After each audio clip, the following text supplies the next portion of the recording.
Good day to you. I'm Captain Hart, and today I've built myself an airbrush booth. Let me show you how.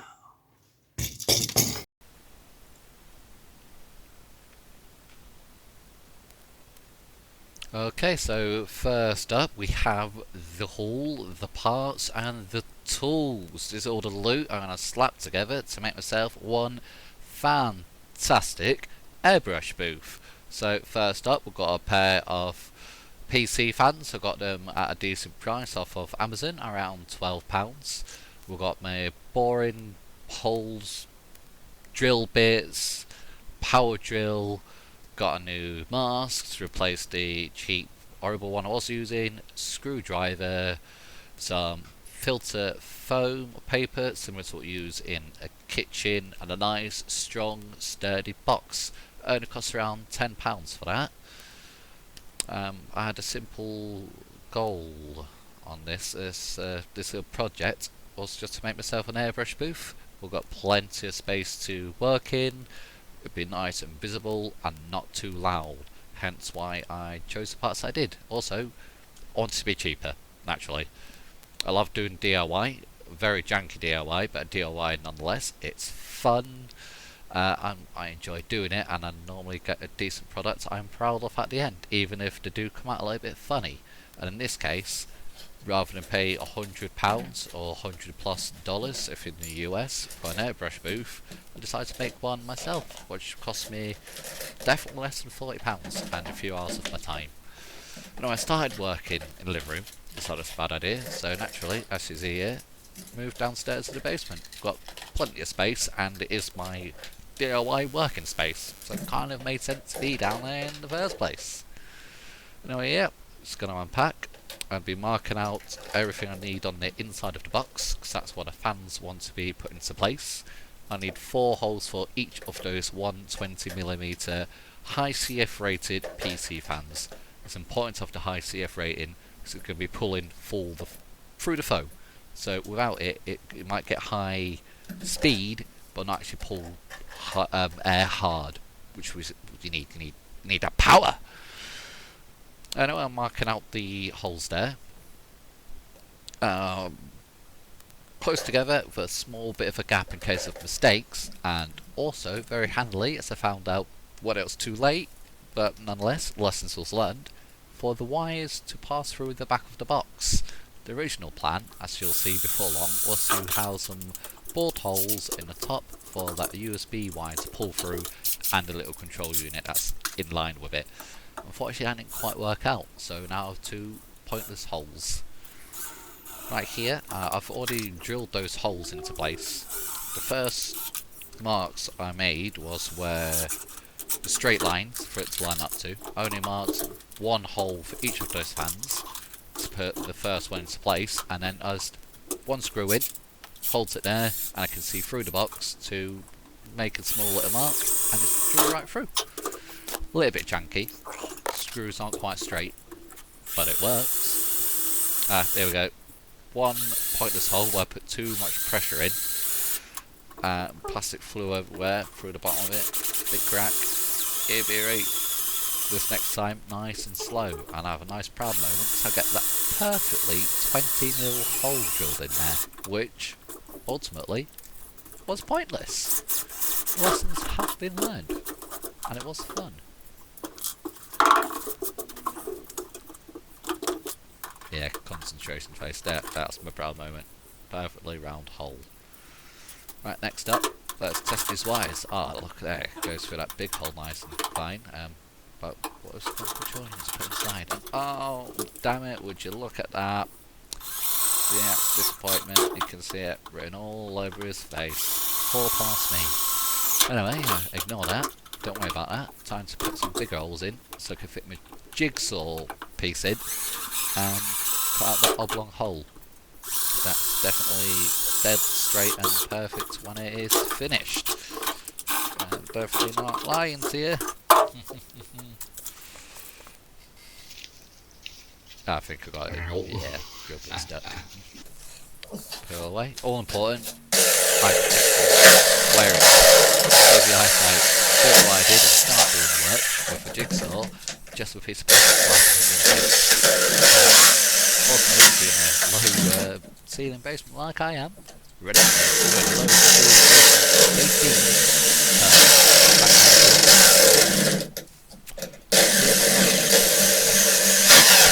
18 little DIY project still. Also important note, which I do take care of, those wires, make sure they're out of the way, jigsaw in. Right, here we go. Fans in place, they're screwed on the inside. This is the rear view of the box. Just plugged it into a little USB adapter. Testing out those 3 speed variables and seeing how loud it is. Yeah, that's one happy captain, look at him. So I moved it upstairs. Time to test it properly. Both screwed into place, both fans are turned on. Burn a bit of paper, blow it in. See how well it comes out of the back. Can't tell too well, but it's doing its job reasonably well. I do believe I've on the lowest settings there. No footage putting the filter paper in place. It's dead easy to do. You just measure out piece A1, cut it, tape it into place. Strongly recommend using duct tape, not just cheap sellotape like I have. It works. It's janky. And it kind of fits in with me because I'm a very crude and janky kind of guy. Like that, you can see it slowly being pulled back. And this is from a fair distance away as well. Beautiful. Absolutely fantastic. And we'll see in a moment when I move on to a vape test where I try to make as much vape as possible. Here we are. Reasonably close to the box, roughly the right distance of what I might be airbrushing, and seeing how well it pulls through.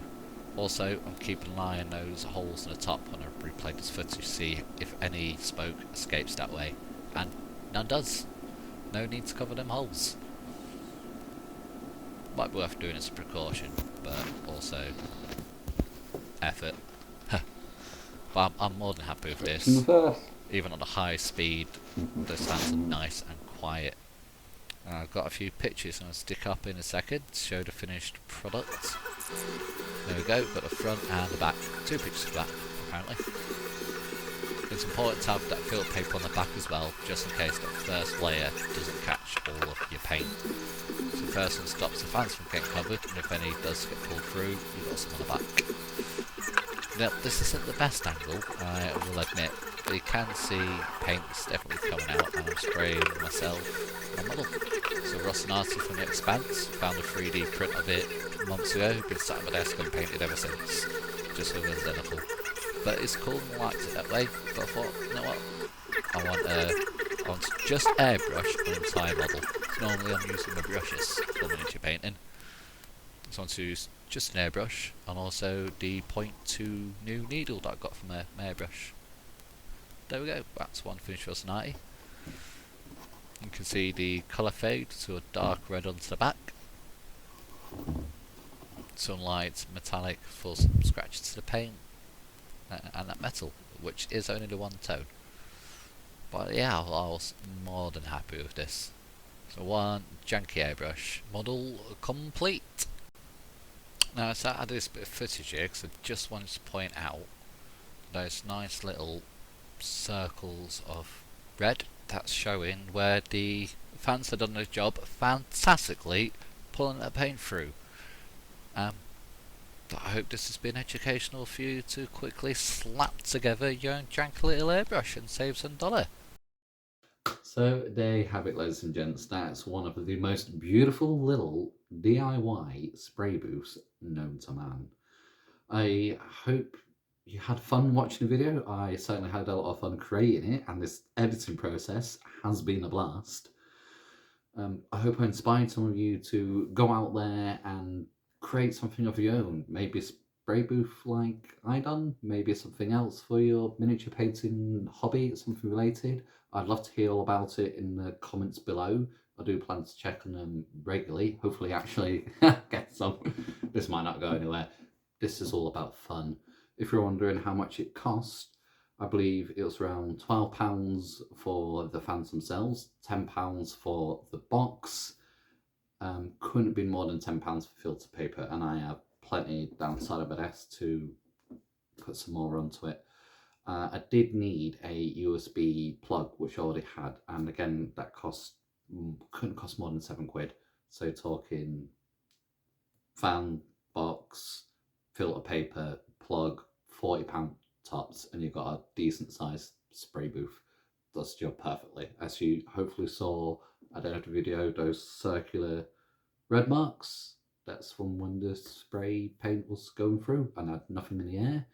As before I started using this booth, I was in a different room, a different studio space, mainly a computer desk, where when I was done, I get paint particles in the air and they would all fall down and collect on a desk, and it's like wiping away dust, but it's paint, so you're somewhat wet, just leaves streaky marks. Hence, spray booth, and I've not had a mark ever since. Thank you for watching. If you're interested in some more of this sort of content, anything from hobby that I participate in, let me know in the comments below if you wonder what I'm working on. Footage hopefully will get better. I've bought some better gear, more to have fun, because I want to capture myself as I'm doing my miniature painting for games like Warhammer, as you might have seen. Oh, like this little guy. So hopefully we'll see some more content a bit later. Thank you for watching.